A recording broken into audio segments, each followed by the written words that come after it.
ये काल का लोक है और काल के लोक में कोई जीव सुखी नहीं है और ना ही हो सकता है।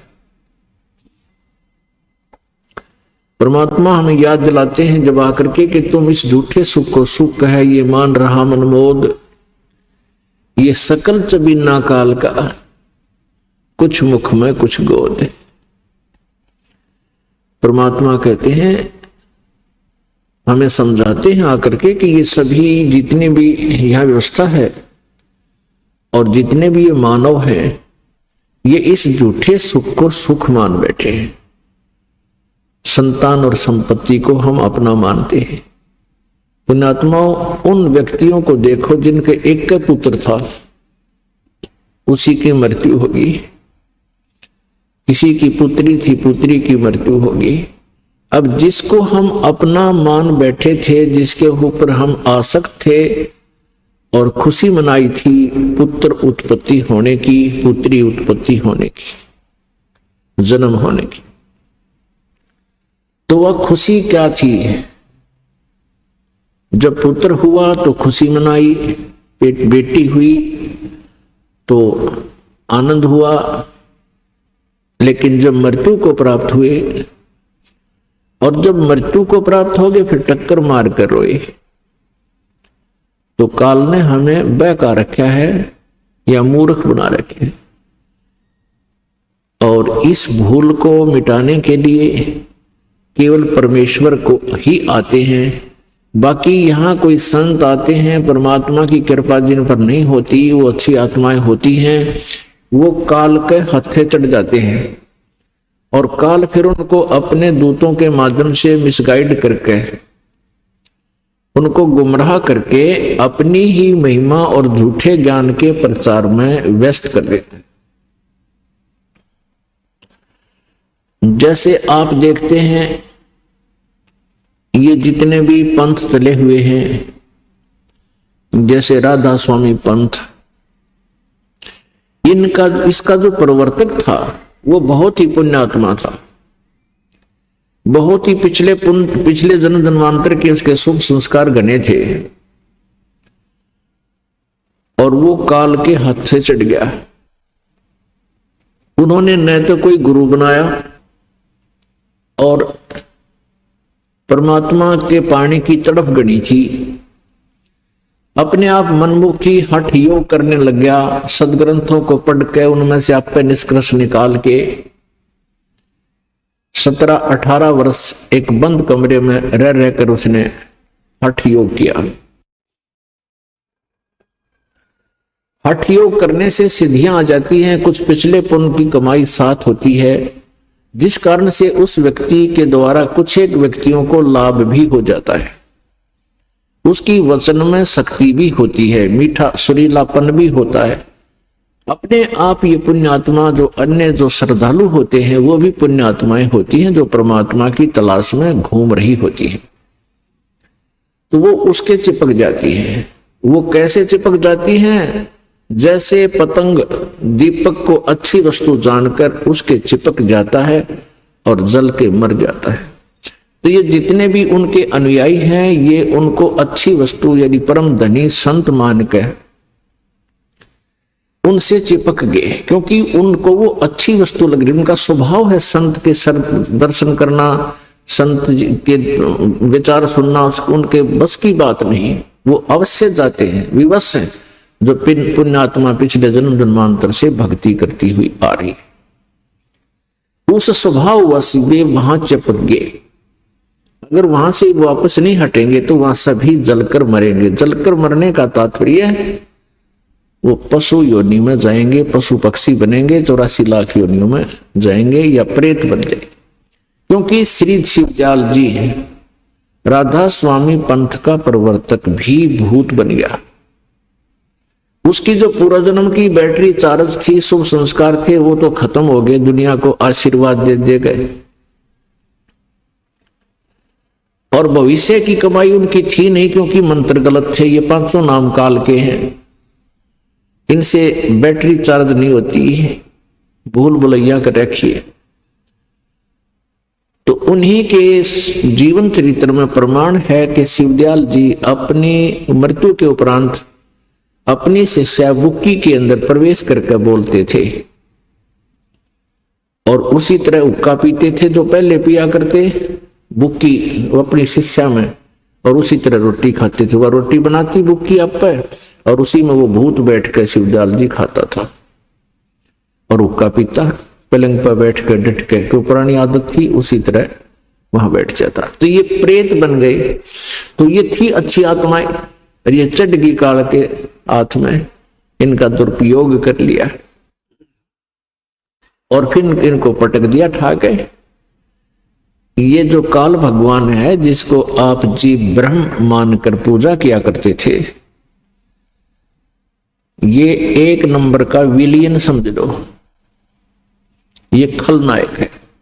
अपना उल्लू सीधा करने के लिए कोई भी हथखंडा ये अपना सकता है और इन पुण्यात्माओं को मिसगाइड किए हुए है। आज तक आप जी पिछला इतिहास दिखा रहा है ये दास आपको अपने ही सदग्रंथों में सब कुछ लिखा हुआ है, लेकिन हमारे तक वो ज्ञान नहीं आने दिया।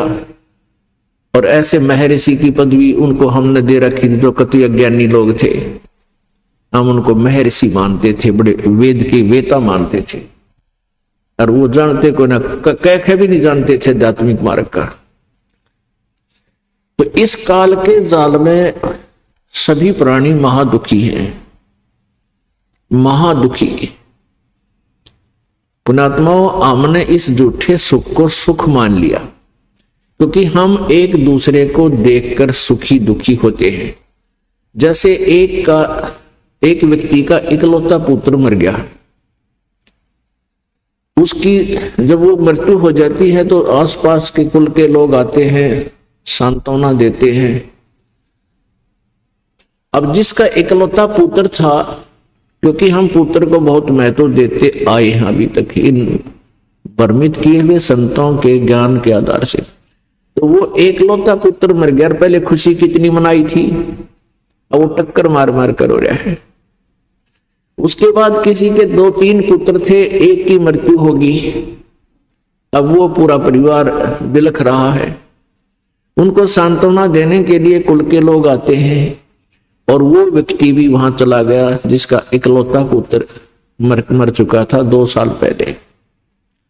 तो जिसका इकलौता एक पुत्र मरा, तो तीनों में से उसको सांत्वना दे रहे हैं कि भाई तेरा तो एक का मरा है, इसका देख बेचारे का इकलौता पुत्र था और वो भी मर गया, तेरे 2 तो बच गए। तो वो जिसके 3 में तो एक की मृत्यु हुई है, तो वो इस तरह अपने आप को संतुष्ट और सुखी मान लिया कि शुक्र है मेरा तो एक का मरा है, इस बेचारे का एक ही था, वो ही मृत्यु को प्राप्त हुआ, तो इससे तो मैं सुखी। तो इसको परमात्मा कहते हैं झूठे सुख को सुख है, ये मान रहा मनबोध। ये सकल चबीना काल का कुछ मुख में कुछ कोट, जिसको हम अपना मान रहे थे, बेटा मेरा, बेटी मेरी, या कार मेरी, कोठी मेरी, अब उनमें से एक तो गया, तेरा कहां था ये। लेकिन हमारी बुद्धि इतना काम करती कोई ना, क्योंकि हमने उसके तुलनात्मक ज्ञान का आधार मिला नहीं, अब मिलेगा। अब इस ज्ञान से हमारा ऑपरेशन होगा। अब परमात्मा क्या बताते हैं कि तुम काल के जाल में फंसे हुए हो और यहां से निकलने का प्रयत्न करो।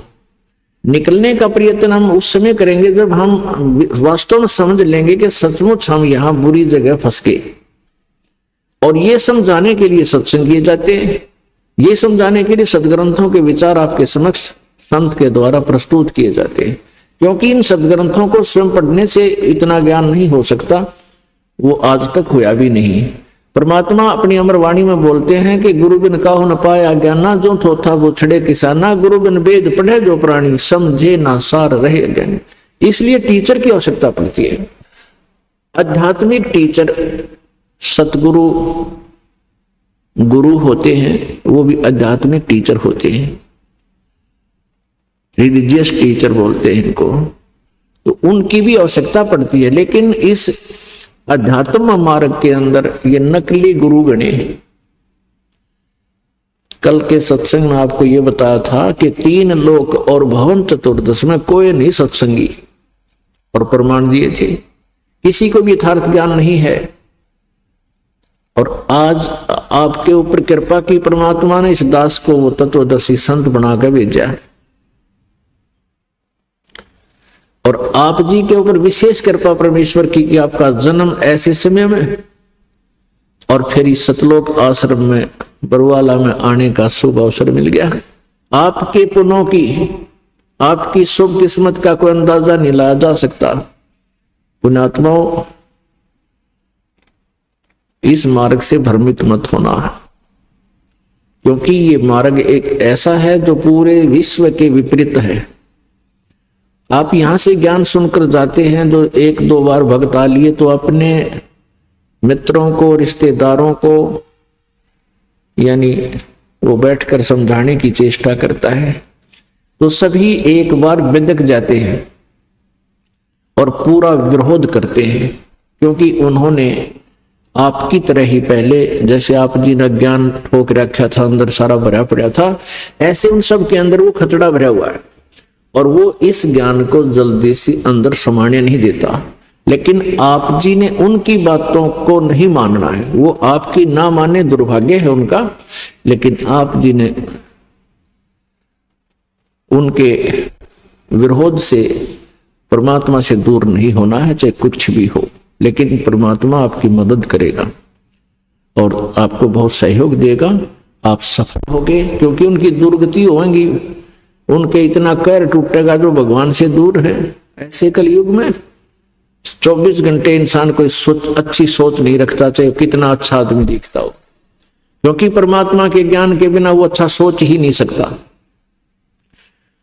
और अपने पेट के लिए ना जाने के अटकलबाजी, झूठ कपट, सारा दिन इंसान निरे पाप इकट्ठे करके रात को सोता है और सपने में भी अच्छी बूंदी सोचता रहता है। तो यहां इतने पाप इकट्ठे कर लेता है ये प्राणी, फिर कुछ दिनों में ये फिर फल देने लगेंगे। और आप जी शुभ ही कर रहे हो, क्योंकि आप जी को इतना सिलेबस दे दिया जाएगा, यहां आप जी को गलत सोचने का समय को नहीं मिला है। सुबह उठते परमात्मा की अमरवाणी का नित्यनेम करो, या उठते पहले अपना पहले मंत्र का जाप करो, जो भी जो सा मिल जाए उससे करके डाला दे। रात को आपकी आंखें खुल गई, नींद भंग होगी किसी कारण से, तो उसी समय सांस का सिमरण लेटा लेटा कर ले, बैठ के कर ले, चलता कर ले। और मंत्र वो प्रथम मंत्र में जो दे रखे आपको उनको कर ले, किस कोई सा भी मिल जा याद आ जाए उससे न शुरू कर दे।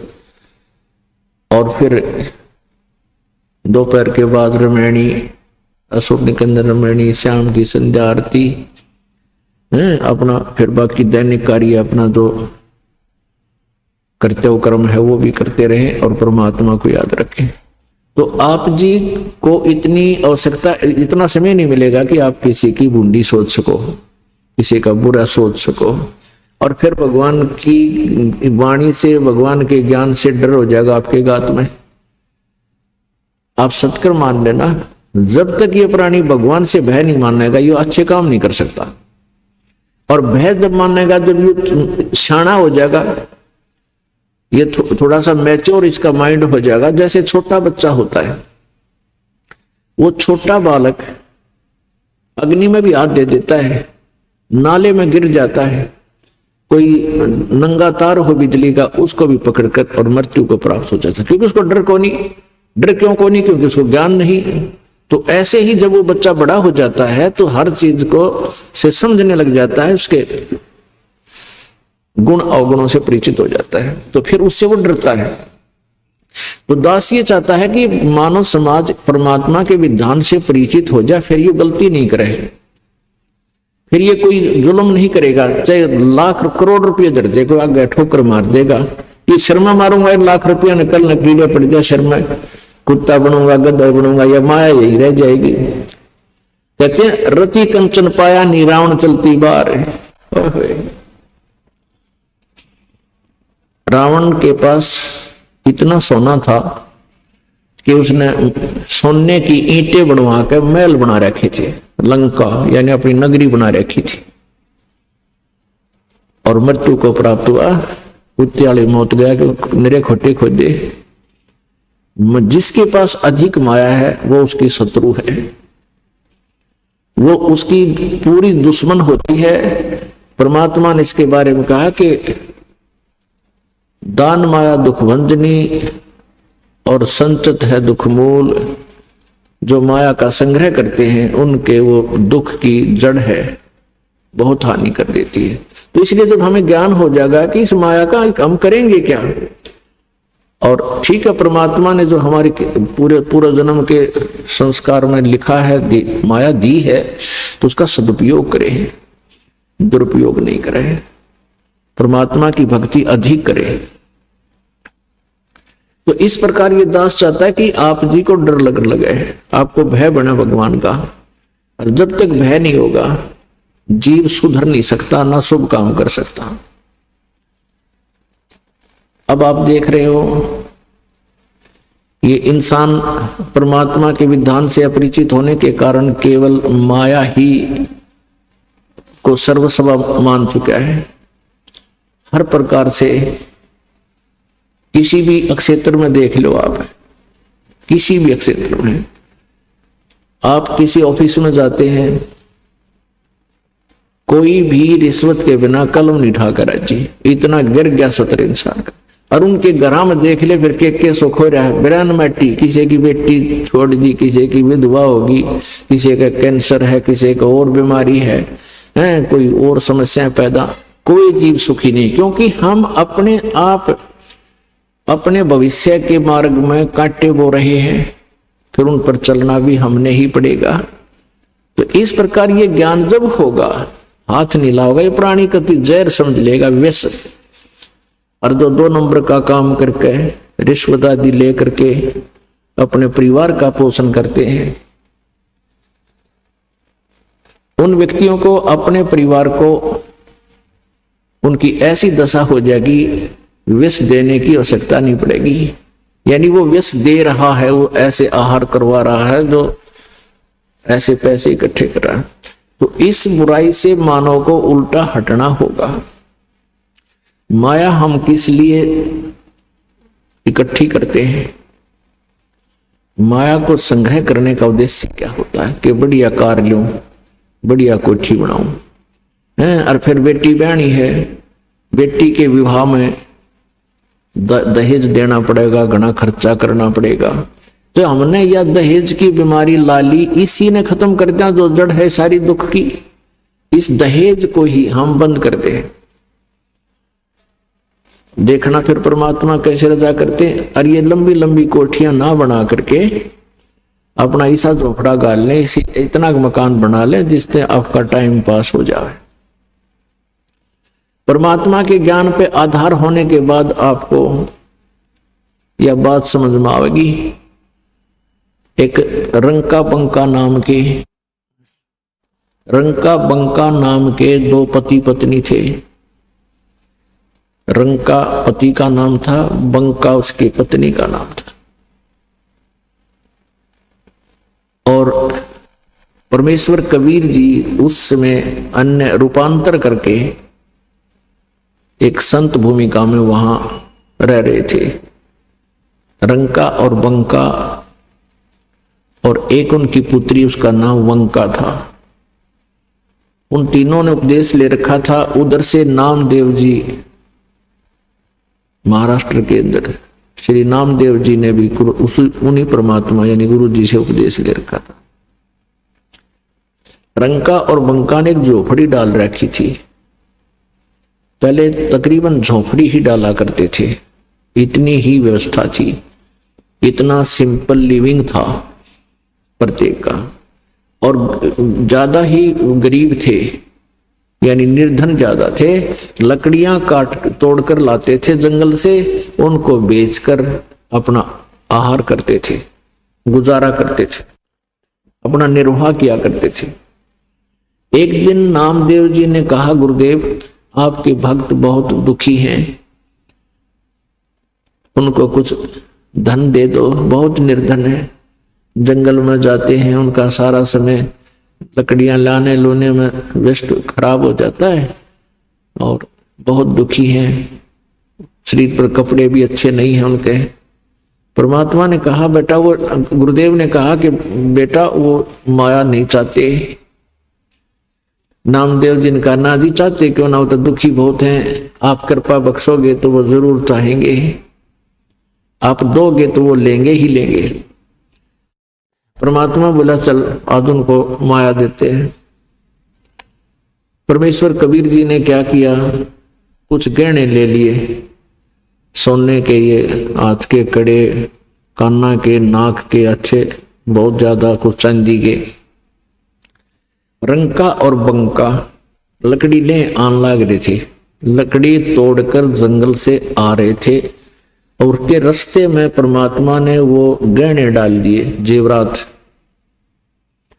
आभूषण डाल दिए, और आप छुप के एक झाड़ी के पीछे, नामदेव भी साथ में था। आगे आगे रंका आ रहा था और बंका थोड़ी पीछे थी, 200-300 फुट की दूरी पे। अब रंका ने देखा कि आभूषण पड़े हैं, ना जाने किसके गिर गए होंगे बेचारे के, और उसने सोचा कि मेरी पत्नी आ रही है, और औरत जो है आभूषण को बहुत महत्व देती है, पसंद किया करती है, और कहीं इसकी नीयत खराब ना हो जाए और ये अपने कर्म ना बिगाड़ दे, गहने उठा ना ले, इसलिए पैर के साथ उनके ऊपर मिट्टी डालने लग गया, लकड़ी सिर पे, और पैर से रेत उसके ऊपर उछालने लग गया। तो बंका ने देखा कि तेरा पति को क्या हो गया। उसने देख लिया कि तो गहनों के ऊपर मिट्टी डाल रहा हूं, जैसे भी समझ गई वो कहने लगी कि चलो चलो आप चिंता ना करो, क्यों मिट्टी पर मिट्टी डाल रहे हो, चलो क्यों मिट्टी पर मिट्टी डाल रहे हो।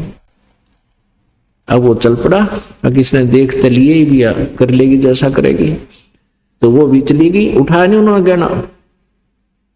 अब परमात्मा बोले बोल भाई नामदेव जी, ये तो ना उठाते, मैं दूं कैसे इनको।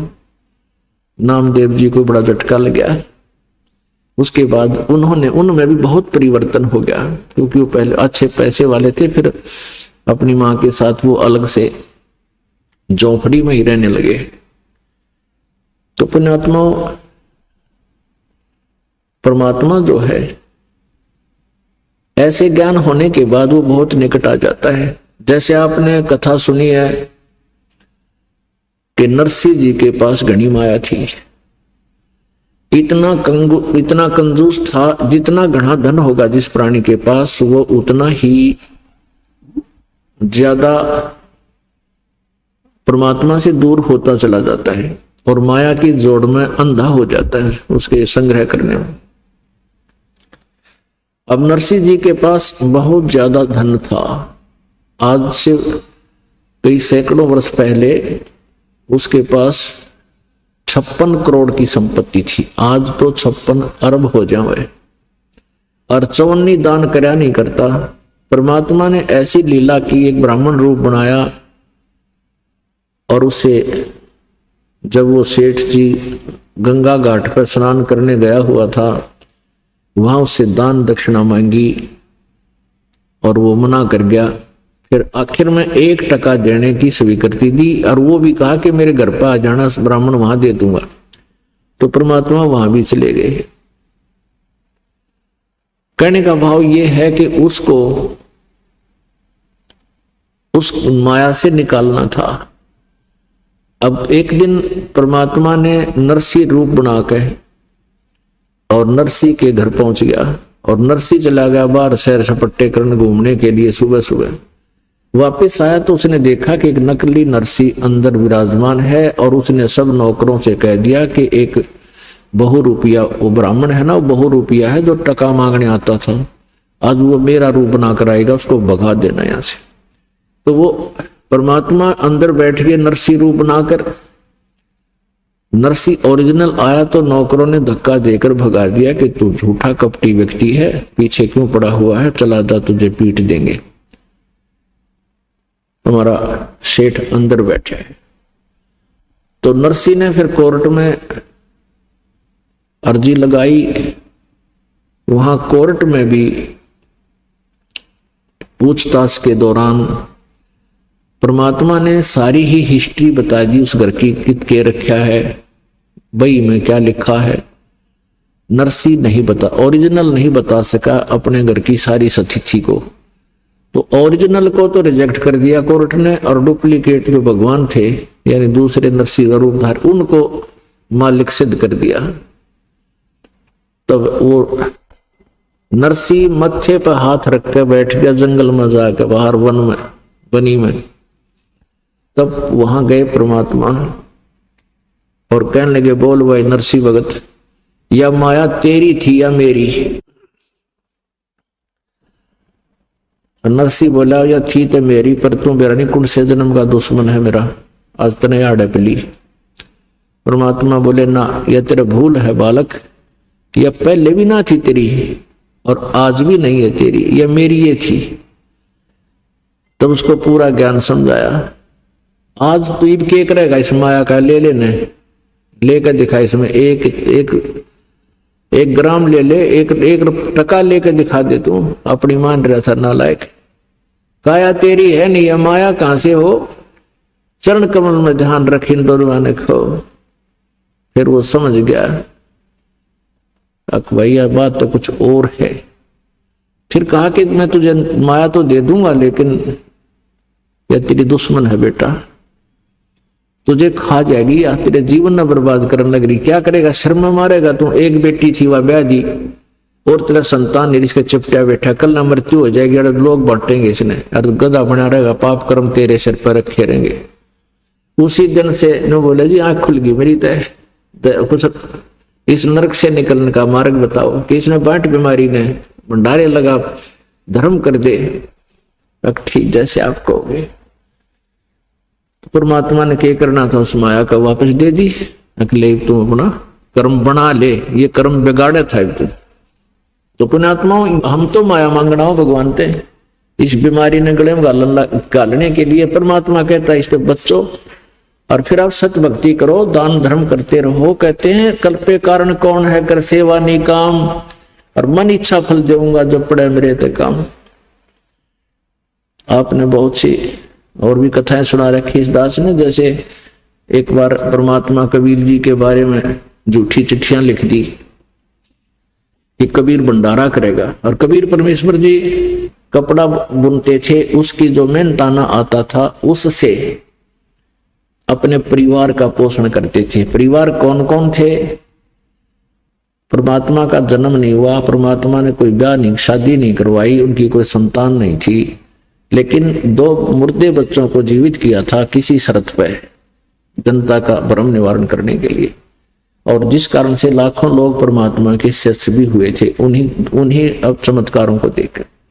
और उनकी कोई पत्नी नहीं थी, 2 माता पिता मुंह बोले थे। जैसे परमात्मा कमल के फूल पर काशी में लहर तारा तालाब में आकर प्रकट हुए, और वहां से नीरू निमा नाम के 2 दुल्हा पति पत्नी परमात्मा को घर ले गए थे बालक रूप में।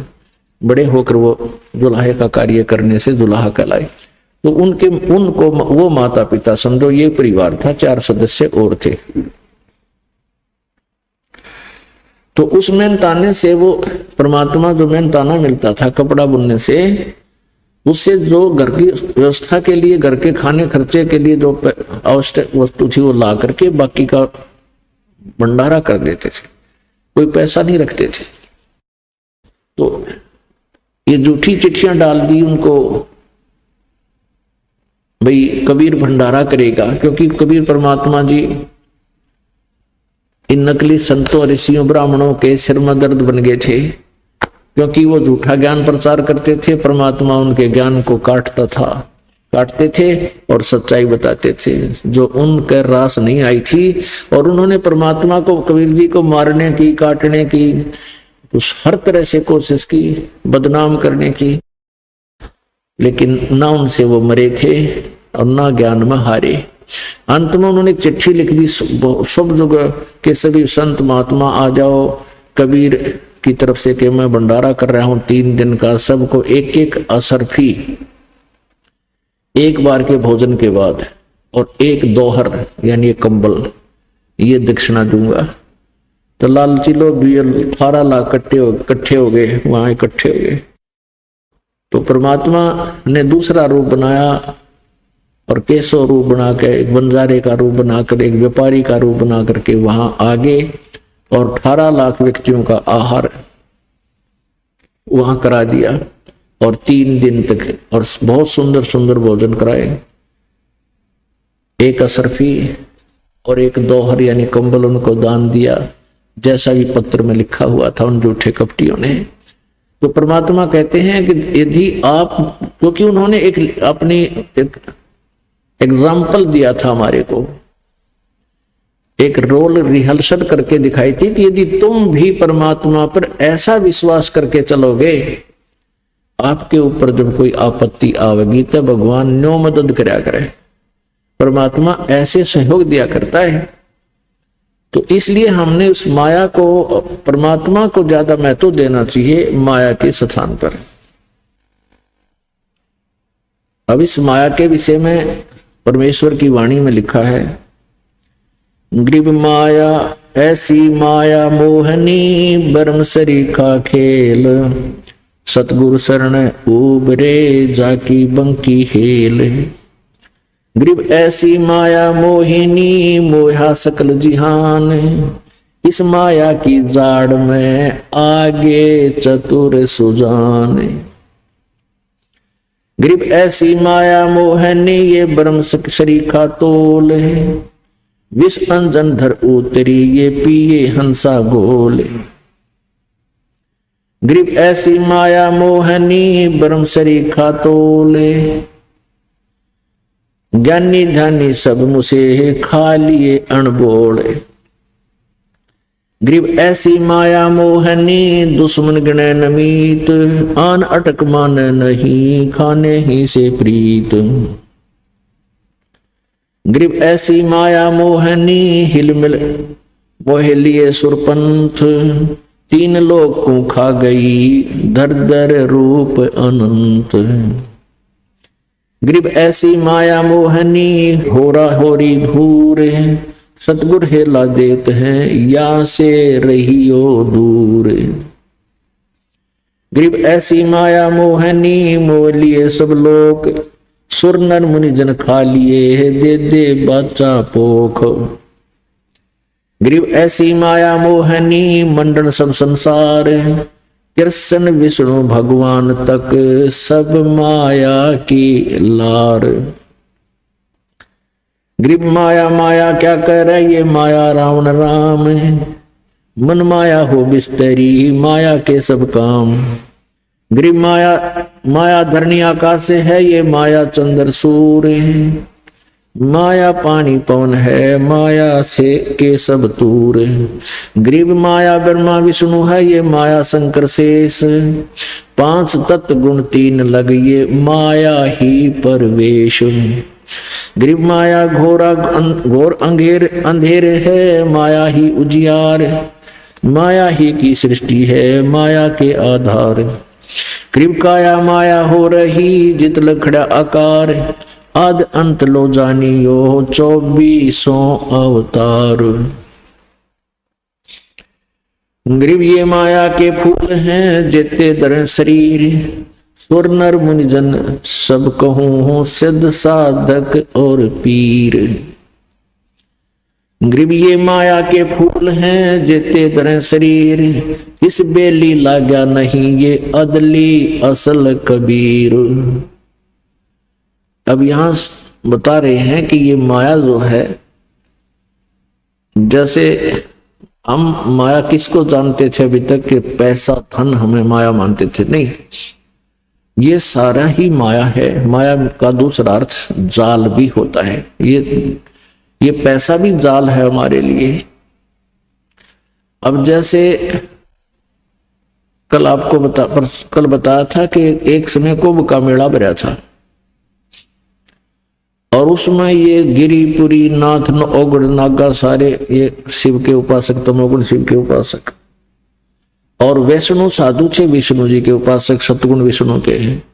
इनका वहां कुंभ के मेला लगा था हर की पैड़ी हरिद्वार में। और वहां पर प्रथम स्नान करने पर झगड़ा हो गया। नागा कह रहे थे हम पहले स्नान करेंगे, हम श्रेष्ठ हैं। वैष्णव कह रहे थे हम पहले नहाएंगे, हम श्रेष्ठ हैं। ये वहां कहते हैं ये काल का जाल, वहां वो गंगा की पैड़ी, वो नहान, प्रथम स्नान माया बन गया। वो वही माया थी, अहंकार बन गया। तो कहते माया के इस प्रकार ना जाने कितने रूप हैं और ये विनाश कराती है। ये माया के फूल हैं जेते धरे शरीर, सुर नर मुनि जन सब कहूं सिद्ध साधक और पीर। कहते हैं जितने भी मां से उत्पन्न हुए हैं ये सब माया के बने हुए हैं। और इस बेली लाग्या नहीं अदली असल कबीर, यानी कबीर परमात्मा मां से जन्म नहीं लिया प्रभु ने, उनका शरीर इस माया से बना हुआ नहीं था। ये माया के फूल हैं जेते धरे शरीर, इस बेली लाग्या नहीं, इस बेल का लगा नहीं, अर्थात इस तरीके से उत्पत्ति नहीं हुई कि कौन है वो अदली असल कबीर। कबीर जी ऐसे जन्म नहीं हुआ मां से। कहते ना सतगुरु जननी जने गरीबदास जी बता रहे हैं। और जाकर मां नहीं बाप पिंड ब्रह्मंड से रहित है, ना तीन ताप।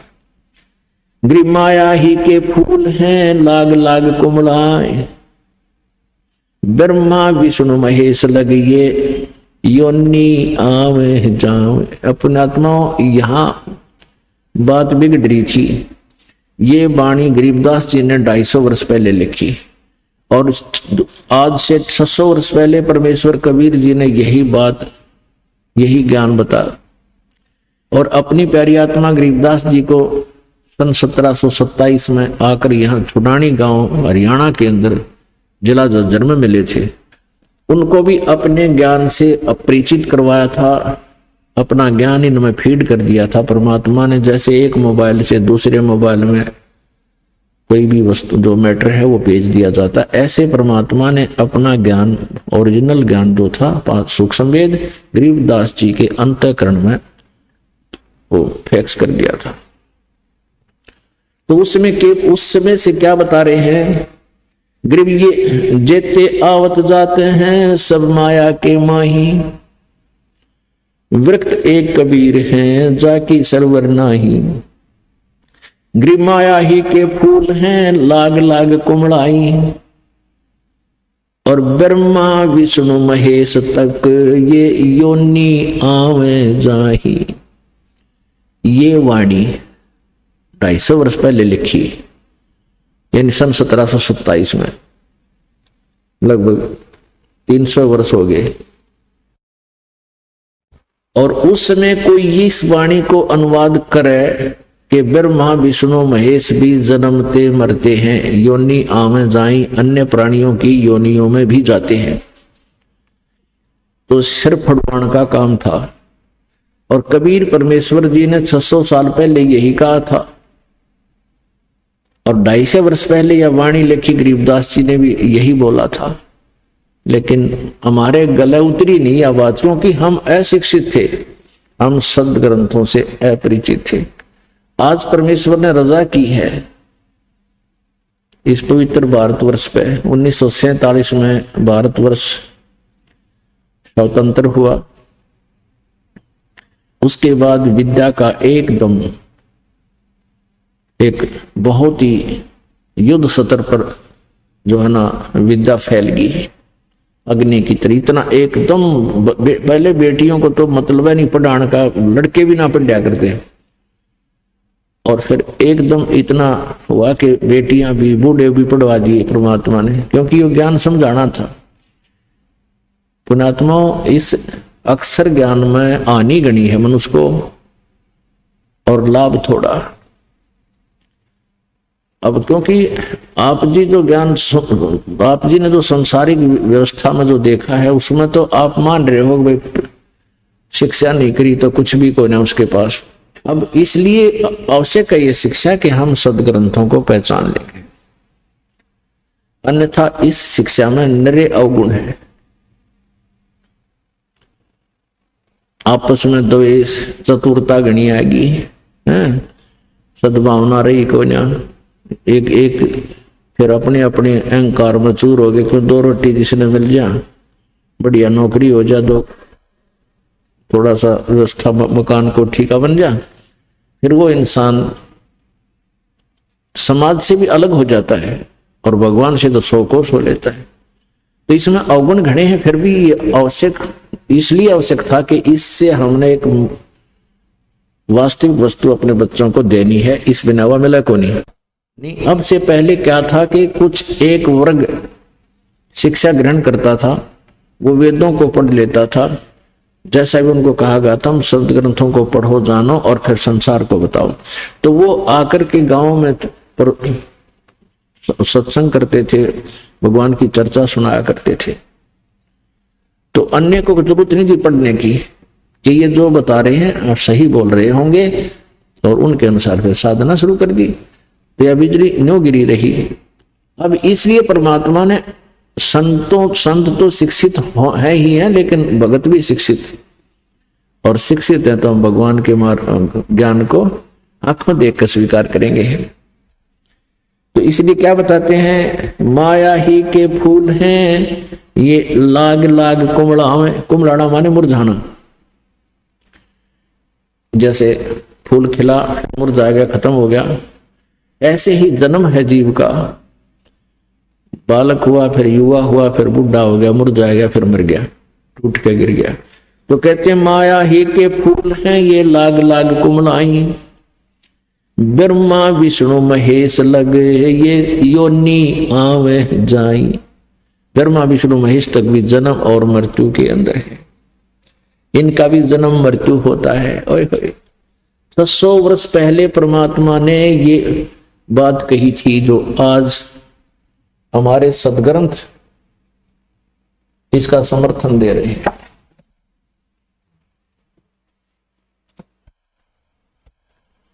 पुण्यात्माओं, ये ऐसा कमाल कर दिया अज्ञानियों ने कि इस ज्ञान को रह कर क्लियर करना पड़ेगा, इस कंसेप्ट को, नहीं तो कोई नहीं सुनेगा। अब देखना, श्रीमद् देवी भागवत में आपको स्पष्ट दिखाते हैं कि ये हमारे सदग्रंथ भी यही बताते हैं, जो 600 वर्ष पहले परमेश्वर ने आके सतलोक से आकर के ये ज्ञान दिया था।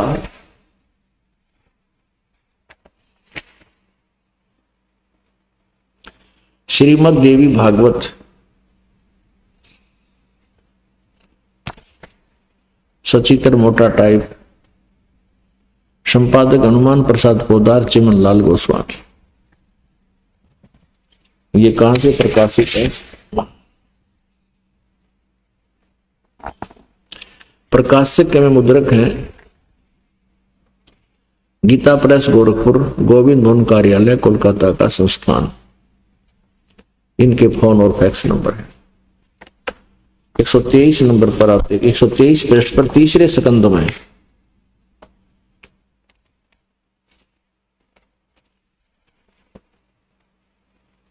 123 पृष्ठ पे ये देखिएगा। भगवान विष्णु अपनी माता शेरा वाली दुर्गा की महिमा करते हुए, स्तुति करते हुए क्या बोल रहे हैं? तुम शुद्ध स्वरूपा हो, तुम शुद्ध स्वरूपा हो, यह सारा संसार तुम ही से उद्भासित हो रहा है।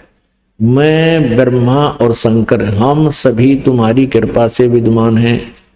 हमारा आविर्भाव माने जन्म और तिरोभाव में मृत्यु हुआ करता है। हमारा तो जन्म और मृत्यु हुआ करता है। केवल तुम ही नित्य हो, जगत जननी हो, प्रकृति और सनातनी देवी हो। भगवान शंकर बोले,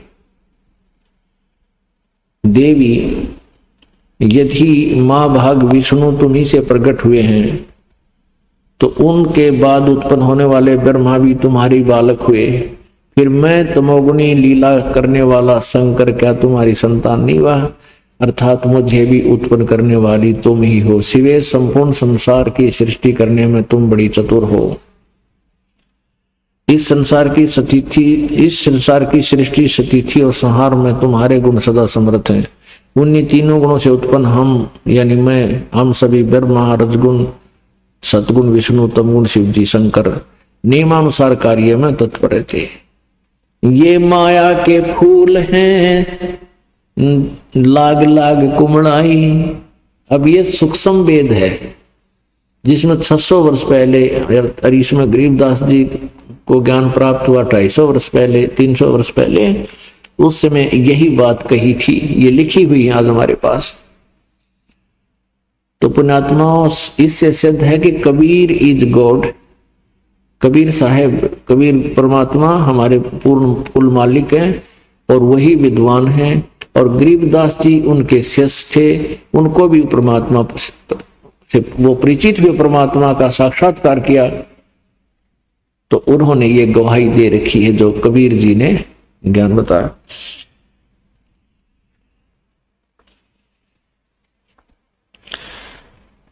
अवगत से ओम भया, ओम से भया नाभि, नाभि से कमला भया, कमल भया जो ब्रह्मा का बैराग। ब्रह्मा से ती उपजा जेते हैं कलमाही, तीहू देवा शाखा वये अक्सर वृक्ष की छाई। ले यहां वो गीता जी अध्याय नंबर 15 का श्लोक नंबर 1 से लेकर 4 तक भी वर्णन कर दिया कि ब्रह्मा से ती उपजा जेते हैं कलमाही, यानी तुम यहां जितनी भी संतान उत्पत्ति है, जीव जंतु है, ब्रह्मा जी के रजोगुण के प्रभाव से सबकी उत्पत्ति हुई है।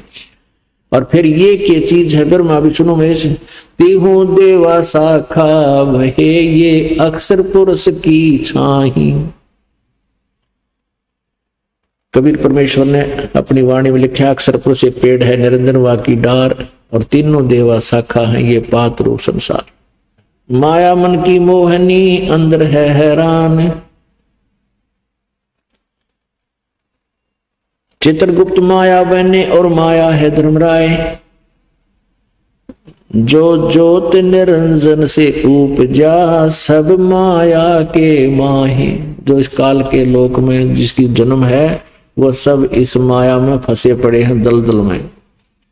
अंत लोक में खेलती ये माया मंगल गावे, शिव ब्रह्मादिक मोलिए और कौन ठहरावे। माया मन की मोहनी अंदर है हैरान, 9 अवतार डुराइया ये पकड़ लिए भगवान। अब यहां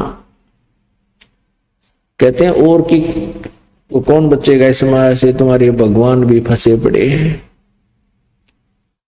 इन आत्माओं ब्रह्मा विष्णु महेश के जीवन चरित्र को आप पढ़कर देखो पुराणों में, इनने कैसी कैसी गलतियां की हैं। तो माया, हर तरह से माया के अंदर ये फंसे पड़े थे, ये माया से बाहर नहीं थे। जैसे एक बार भगवान शिव जी को पता चला कि भगवान विष्णु ने जिस समय सागर मंथन किया गया था उस समय मोहनी लड़की, एक मोहनी नामक औरत का रूप धारण किया था और राक्षसों उस पर मोहित हो गए थे। उनकी उसकी तरफ इतना सुंदर थी कि उसकी तरफ देख कर आसक्त हो गए। और राक्षसों ने सागर मंथन में निकला हुआ अमृत का कलश ले रखा था। देवताओं का मानना था कि इस अमृत को अगर ये पी लेंगे राक्षस तो ये अमर हो जाएंगे, ज्यादा दीर्घायु हो जाएगी, ये समय मृत्यु से पहले मरेंगे नहीं, हमारे से नहीं, हम नहीं मार पाएंगे इनको, इनकी उम्र बढ़ जाएगी। तो इस भय से उन्होंने विष्णु जी से कहा। विष्णु जी ने एक लड़की रूप धारण किया और उनको मोहित कर लिया। देवताओं ने फिर वो उसने हेर फेर करके मोहिनी रूप में भगवान ने अमृत का घड़ा तो उठा लिया और शराब का घड़ा उनके वहां रख दिया। तो शंकर भगवान को पता चला कि ऐसे ऐसे ये सारी कहानी हुई। तो शंकर भगवान ने पहले तो तपस्या की 88,000 वर्ष तक इस वासना को नाश करने के लिए कि मेरे अंदर विषय वासना की जो प्रवृत्ति समाप्त हो जाए, और ऐसा उसने मान लिया। फिर भगवान विष्णु के पास गए और कहा कि मुझे आप अपना वो मोहिनी रूप बनाकर दिखाओ जो आपने सागर मंथन के द्वारा समय किया था, लड़की का रूप धारण किया था। मैं नहीं देख पाया क्योंकि मैंने विष ग्रहण कर लिया था, मेरे दिमाग में नशा बन गया था। अब लंबा ना करके कि विष्णु जी ने फिर वो कहा थोड़ी देर डट जा, अभी मैं कैसे दिखाऊं तेरे को, मुझे शर्म लगती है, ऐसे कह करके और अंदर चले गए। उधर से अंतर ध्यान होकर के जंगल में सामने एक लड़की का रूप धारण कर लिया। और फिर वो भगवान विष्णु शिव जी जो है उस लड़की के पास साथ चल लगे और वहां चले गए अंदर गहरे। वहां जाकर के हाथ पकड़ लिया बदनीयत से, और उधर से 88,000 वर्ष तप करके आए थे कि मैंने वासना को जीत लिया, मेरे में रही कोई ना। परमात्मा कहते हैं विकार मरे मत जानियो जो भूगोल में आएंगे। ये तो सतनाम से सच्चे नाम से भगवान की भक्ति से नाश होगा इनका। इन बनावटी हठियों की बकवादा तो नहीं होता। ये तो ऐसे शांत हो जाते हैं जैसे भूगोल यानी राख में अंगार दाब रखा हो और ऊपर हाथ ला के देखे तो कितनी ठंडी लगे है। जब उसको उठ निकालने की चेष्ट राख ने छेड़े ना करेड़ा है तो न्यो का न्यो चमकता हुआ अंगार पावे। कहते हैं विकार मरे मत जानियो जो भूगोल में आएंगे। तो यहां बताते हैं परमात्मा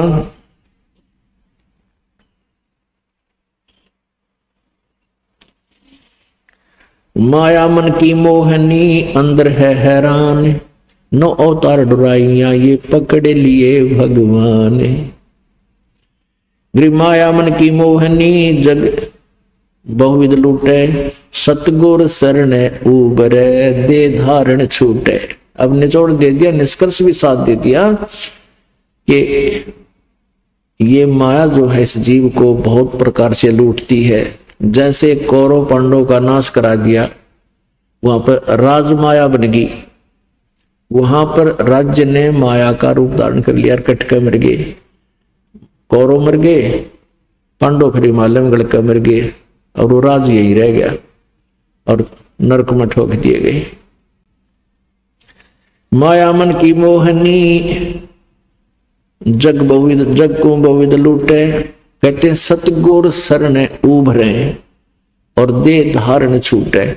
सतगुरु शरण में, तत्वदर्शी संत की शरण में और कबीर परमेश्वर की जो है ना भक्ति से इस ये पुण्यात्मा उभरेगी, इसमें उत्थान होगा, इन विकारों से ऊपर उठेगी, माया से भी ऊपर उठेगी और फिर दे धारण छूटे यानी जन्म मृत्यु समाप्त हो है। ग्रीम बाहर खारी कहते हैं अंदर से मीठी, या साईं के दरबार में तेरी पकड़ेगी घींटी। अब जैसे एक व्यक्ति के पास घना धन था, उसने कुछ तो बच्चों को दे दिया और कुछ जमीन में दाब दिया। पहले अंदर गड्ढा खोद के चोरों से डर के दबा देते थे, उसकी मृत्यु होगी और वहां जाकर उसको, क्योंकि जैसी आपकी टेंडेंसी, जैसा आपके विचार, आपका भाव यहां बना हुआ है, इस शरीर छूटने के बाद सूक्ष्म शरीर में एज इट इज ऊपर जाता है, तो वहां भी सूक्ष्म शरीर में भी आपका स्वभाव वैसा ही रहता है। तो वहां भगवान के दरबार में जब खड़ा होता प्राणी, तो उससे कोई पूछने की जरूरत को ना, उसके मस्तिष्क के ऊपर वो सभी अंकित होता है, इसने के पाप करे कोड वर्डों में, और फिर वहां उसकी वो फिल्म चला दी जाती है। तो उसके मन में ये रह जाता है कि मैं तो माया छोड़ा, मेरी माया रहेगी, मेरी माया रहेगी। धर्मराज के दरबार में तो वहां उसको सर्प बना देते हैं, जा तू माया ने संभाला पड़े। फिर वो सर्प बनकर उसी घर के आसपास जन्म लेता है, फिर वहां चक्कर काटता काटता वहां जहां माया दाब रखी होती वहां ढूंढता फिरता उस घर में कहां सी है कहां सी है। फिर उसके घर के तोड़े दे, घर वाले फिर उसने गढ़े। तो यहाँ परमात्मा कहते हैं बाहर खारी कहते हैं अंदर से मीठी, या साईं के दरबार में वहां पकड़ेगी गीटी, यानी गर्दन दबाओगी तेरी। गर्दन पकड़ना माने फिर जकड़ लेगी वापस। बाहर खारी कहते हैं अंदर सब लोड हैं, सब लोड है यानी सबको चाह है। ऊपर तो चाहे लोग दिखावे संत भी ना चाहते माया, लेकिन अंदर से कहते सारे की लोड है, जरूरत है, सबको चाहते हैं, सब चाहते हैं। बाहर खारी कहते हैं अंदर सब लोड़े, वे तो सतगुरु संत हैं जो माया से तोड़े। यानी माया से दूर करेंगे वो तो सतगुरु संत यानी वो परम संत होते हैं। ग्रीवसेंस 88 दीप में ये माया का मेला, ब्रह्मा विष्णु महेश लग ये हैं तीनों चेला, स्वर्ग मृत्यु पाताल लग सब ही है पाजी, या माया मुस्काए कर सतगुरु से भाजी। संसारी की क्या कहूं ये मुनवर से ठेका, चुंडित मुंडित खा लिए सब द्वादश बेखा। कहीं कनक कहीं कामनी कहीं भोजन कहीं भाव, कहीं गुरु चेला हो रही बहुविध किन्या बहुत उपसाओ। गरीब कहीं कनक कहीं कामनी कहीं भोजन कहीं भाव, कहीं आदर सत्कार है खेल बहुविध दाव। गरीब माया की महिमा कहूं ये कनक कामनी काल, और जिन चंपी सो खा लिए ये सिद्ध साधक बेहाल। गरीब माया की महिमा कहूं ये पढ़कर 18 बोध, संसारी की के कहूं ये मुनिजन खेले गोद।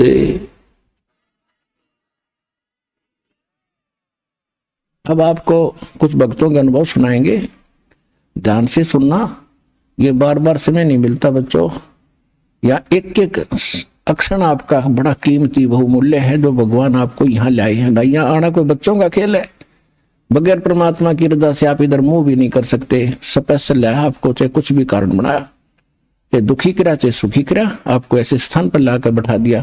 अब चर्चा सुना करो, एक एक शब्द को ऊपर विचार किया करो। आप सुनिएगा वो भक्तों के अनुभव। सर नमस्कार। नमस्कार सर। सर क्या नाम है आपका? मेरा नाम पूर्णदास है और हम गांव जिलोला, तहसील आमेर, जिला राजसमंद, राजस्थान से हैं जी। सर क्या काम करते हैं? हम मार्बल फ्लोरिंग का काम करते हैं, मकानों के अंदर फ्लोरिंग बिछाते हैं, उसका ठेका लेते हैं और उसमें काम करते हैं जी। सर संत रामपाल जी महाराज जी से नाम दीक्षा लेने से पहले क्या भक्ति साधना करते थे? हम उनसे पहले राजस्थान में ज़्यादातर देवी देवताओं को मानते हैं, तो हम देवी देवता को मानते थे। और हमारे यहाँ पे एक रामदेव जी का स्थान है जहाँ पे रामदेव जी ने समाधि ली हुई, तो हम वहाँ पैदल यात्रा भी जाते थे और बहुत सारे यहाँ पे यात्री जाते थे। तो हम कुछ हमारे नशे की कुछ ऐसे लक्षण थे, तो हम नशा करते थे, शराब भी पीते थे और बीड़ी तंबाकू भी खाते थे और गुटखा भी खाते थे। तो वो चीज़ हम छोड़ने के लिए, कोई बोलता था वहाँ पे जाने से छूट जाती है, तो मैं 2 बार साइकिल से गया था और 1 बार बाइक से गया था। मैंने सोचा वहाँ पे जाने से ये नशे की लत छूट जाए तो बहुत अच्छा है, क्योंकि मेरे शरीर में इस नशे की वजह से ब्लड आने लग गया था। जब मैं खांसी करता था तो ब्लड आता था और ब्लड की उल्टियाँ होती थी। मैंने सोचा इस नशे की वजह से हो रहा है, अगर ये नशा नहीं छोड़ूंगा मैं तो इस नशे से मेरी जान भी जा सकती है। तो इसीलिए मैंने वो नशा छोड़ने के लिए मैं रामदेवरा पे 2 बार साइकिल की यात्रा की थी और 1 बार हमने बाइक से यात्रा की थी। लेकिन वहाँ पे जाने से हम वहाँ जाके छोड़ के आते थे और घर पे आते, और हम घर पे आते ही उस नशे की हमको वापस लत लग जाती थी और वापस हम वही नशा करने लग जाते थे। तो हम वो नशा वहाँ पे जाने से नहीं छूट रहा था। तो फिर हम वहाँ बहुत कम से कम ऐसे वहाँ से मन में प्रार्थना भी करते थे कि आप अगर सच्चे भगवान थे तो हमारी ये नशे की लत थोड़ी छोड़ा दो, हम इस नशे से परेशान हो रहे, क्योंकि मेरा शरीर ख़राब होता जा रहा था और मेरे को पता था कि अगर मैं ये नशा साल भर और करूँगा तो मेरा शरीर छूट जाएगा। और मैं इस ब्लड से परेशान हो गया था। ब्लड आता था सुबह सुबह, जैसे ही उठता था और खांसी आती थी तो खांसी के साथ में इतना बड़े ब्लड के डले पड़ते थे। मैंने सोचा ऐसे ब्लड निकलेगा तो मैं जान से चला जाऊंगा। आप रामदेवरा भी जाते थे, रामदेवरा पैदल यात्राएं भी की आप, और अन्य देव देवताओं की भी भक्ति करते थे। तो सर संत रामपाल जी महाराज की शरण में कैसे आए? उसमें सर मैं जो मार्बल का फ्लोरिंग का काम करता था, तो उसमें एक संत रामपाल जी महाराज के वहाँ पे जाने वाला अनुयायी था, तो वो मेरे पास में काम करने के लिए आया था। उन्होंने बोला मेरे को कुछ काम हो तो बताओ। तो मेरे साथ में कुछ हेल्पर की ज़रूरत पड़ती, तो वो हेल्पर की वजह से मैं उस आदमी को लेके आया था और उस आदमी को मैंने साथ में रखा और उस आदमी को मैं अच्छी तरह जानता था, वो मेरा पड़ोसी था। तो वो भी मेरी तरह पहले नशा करता था और मैं पास में काम कर रहा था, तो मैं बहुत सारा नशा कर रहा था, बीड़ी भी पी रहा था, सिगरेट भी पी रहा था और गुटखा भी खा रहा था। तो उसने मेरे को टोका थोड़ा, अरे यार भाई साहब आप ये क्या खाते हो यार, ये गंदी गंदी चीज़ें। मैं क्यों यार, मैंने सुना है यार तूने छोड़ दिया, कैसे छोड़ दिया यार तूने। तो उसने बताया यार मेरे गुरुजी है तो उनके वहाँ पे जाने से छूट गया। उन्होंने संत रामपाल जी महाराज से नाम बताया गुरुजी का कि वहाँ पे जाने से छूटता है। तो मैंने बोला यार तो फिर मेरे को भी ये चीज़ें छोड़नी है, तो तुम मुझे भी वहाँ पे ले चल। तो उन्होंने बोला यार वहाँ पे अपन चलेंगे तो आपको ये नियम रखना पड़ेगा और इस नियम से छूट जाएंगे। तो मैंने बोला ठीक है, आप कब जा रहे हो। तो उन्होंने बोला कि मैं अभी 2 दिन बाद में जाऊँ। मैंने बोला यार तू पहले ऐसा कर यार, कुछ गुरुजी का जो भी ज्ञान है थोड़ा मुझे समझा, ताकि मैं समझ के आऊँ तो मुझे थोड़ा कुछ मिले, ऐसा गुरुजी में कुछ दम है। तो उन्होंने बोला कि यार मेरे पास आप पढ़े लिखे हो। मैं हाँ पढ़े लिखे तो हूँ, कि मैं आपको पुस्तक दूंगा। मैंने बोला यार इतनी टाइम नहीं है मेरे पास, तो तू मुझे कोई ऐसी चीज़ बता दे उससे मैं जल्दी प्रभावित हो जाऊँ। तो उसने बोला यार आप कोई सत्संग सुन सकते हो। मैं हाँ ऐसा तो मुझे बहुत रुचि है। तो उन्होंने क्या बताया, एक जो मेरे पास फ़ोन था तो उसमें मेमोरी लगती थी, तो उसके पास मेमोरी थी, उसके पास फ़ोन नहीं था। तो उसने मेरे को मेमोरी काट के उनके अपने गुरुजी की तो फ़ोन में लगाई, मेमोरी लगाती। और फिर मैंने बोला यार इसमें ऐसी कोई चीज़ है वो बता, जल्दी मैं समझ जाऊँ। तो उन्होंने बोला कि इसमें एक वीडियो है वो बताता हूँ मैं बोला ठीक है बताओ। जैसे ही गुरुजी की जो रमेनी होती है एक हमारे, अब वो तो गुरुजी के जाने के बाद में मुझे पता चला, उस रमेनी होती है उसके पीछे एक सत्संग आती है 15-20 मिनट की। तो उसमें जैसे सत्संग करने के लिए सत्संग कर रहे थे और मैंने देखा 2 मिनट देखा, और 2 मिनट देखते देखते गुरुजी ने एक सात संग ब्रह्मांड और असंग ब्रह्मांड और ये जो नक्शा बताया था, वो नक्शा बताते मेरे को पता चल गया कि ये कोई संत है जो वास्तव में कोई चीज़ नक्शे के आधार से बताता है और ज्ञान पुस्तक खोल के बता रहा है। मैंने बोला यार आप कब जा रहे हो, मेरे को इस संत से ज़रूर मिलना है और वहाँ पे मेरे को जाना ज़रूरी है। तो वो जैसे 2 दिन के बाद में मेरे को पहले मेमोरी दी, तो मैं वो मेमोरी घर पे लेके गया, और घर पे मेरे अड़ोस पड़ोस में वो भगत लोग रहते थे, तो वो ऐसी सत्संग सुनते थे। तो मेरे को तो पता ही नहीं था ये सत्संग क्या होती है, लेकिन मेरे घर वालों को थोड़ा थोड़ा इस बारे में पता है। तो बोला तू वहाँ पर जाएगा तो बिगड़ जाएगा। और मैंने क्या था एयरफोन लगा के सत्संग सुन रहा था, तो कभी कभी वो पिन हिल जाती तो आवाज़ ओपन हो जाती थी फ़ोन में। तो घर वाले सुन लिया था, बाहर वो सो रहे थे, मैं मकान के अंदर सो रहा था, तो उन्होंने सुन लिया ये लड़का भी उन लोगों के पीछे लग गया और ये भी ये सत्संग सुनने लग गया, तो वहाँ पर चला जाएगा। तो फिर बाद में मैंने सुबह उठा तो मेरी मम्मी और मेरे पापा ने डांट लगाई, तू किस आदमी के चक्कर में पड़ गया, और जिस आदमी को तू साथ में ले जाए उस आदमी का आज से साथ मत करना। मैंने बोला ठीक है नहीं करूँगा, लेकिन घर वालों को पता चल गया ये आदमी नहीं रुकेगा। तो मेरे मिसेज को भी रोक दिया कि तू इसके साथ में मत जाना, ये चला जाए तो चला जाए। लेकिन मेरी मिसेज इतनी अच्छी है, तो वो उन्होंने बोला कि आप जो करोगे मैं ही करूँगी। मैंने बोला ठीक है। मैंने बोला कि अपन एक गुरुजी ऐसे हैं जो अपन देवी देवता के रोज़ चक्कर लगाते और दुखी भी होते जा रहे, और वो ऐसा एक संत बता रहे, तो वहाँ पे चलने से देवी देवता भी थोड़ा छूट जाते हैं और बोलते हैं वहाँ पे जाने से सब कुछ अच्छा होता है, और एक भगवान की भक्ति बताते हैं और हम एक भगवान की भक्ति करेंगे कि हाँ इन चीज़ों से हमको भी छुटकारा मिल जाएगा। तो वो जैसे ही 2 दिन निकलने के पहले हमारे को घर से थोड़ा लड़ाई झगड़ा करने लगे, तो मैंने मेरे मिसेज को बोला कि आप भी मेरे साथ में आ जाओ, अपन ऐसे करते हैं। मेरे गांव से 10 किलोमीटर एक सिटी पड़ती है आमेट गांव है, तो हम वहाँ उनको भी मैं लेके वहाँ पे आ गया, और हमने बोला अपन 2 दिन किसी के ऐसे ही घर पे रुक जाएंगे और तीसरे दिन अपन आश्रम चले जाएंगे, वहाँ पे आगे जो होगा सो देखा जाएगा। ठीक है। तो फिर बाद में मेरे घर वालों को भी मेरे मिसेज को मैं लेके आ गया और हम उस शहर में रुक गए, और उसके बाद में 2 दिन के बाद में ये भगत लोग सारे यहाँ पे सत्संग थी, 5 दिन का समागम था, तो वहाँ से हमको रवाना कर दिया और हम वहाँ आश्रम में आ गए। हम वहाँ आश्रम में आए तो हम रास्ते में आ रहे थे, तो भी मैं चुपके से भगत लोग अलग बैठे थे और मैं चुपके से नशा करते आ रहा था। भगत अलग बैठे थे और मैं चुपके से जाके नशा कर लेता था। सिगरेट पी रहा था साइड में जाके, एक पैकेट मैंने जेब में डाल रखा था सिगरेट का, और गुटके भी मैंने डाल रखे थे। मैंने ये तो सोच लिया था कि मैं जहाँ जा रहा हूँ कोई ना कोई वहाँ पे पूर्ण शक्ति होगी तो छुड़ा देगी, वरना कोई नहीं छुड़ा पाता ये मेरा गुटका।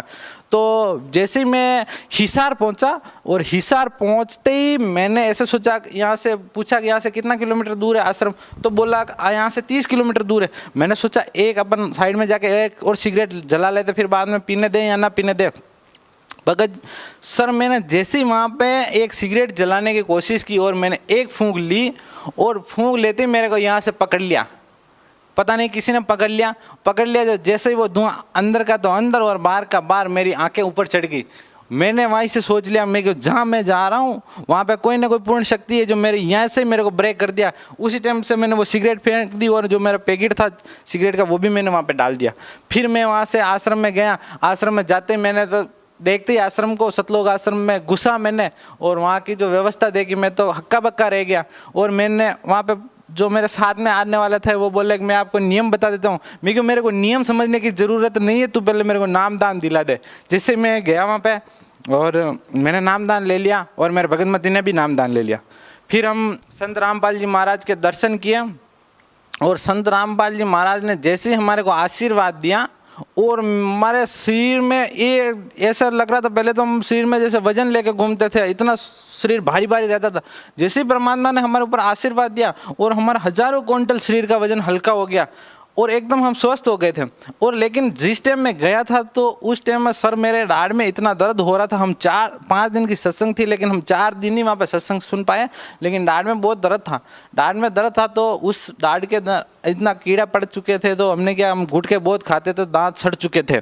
तो वो दाढ़ मैंने निकलाना चाह रहा था लेकिन निकल नहीं पाई।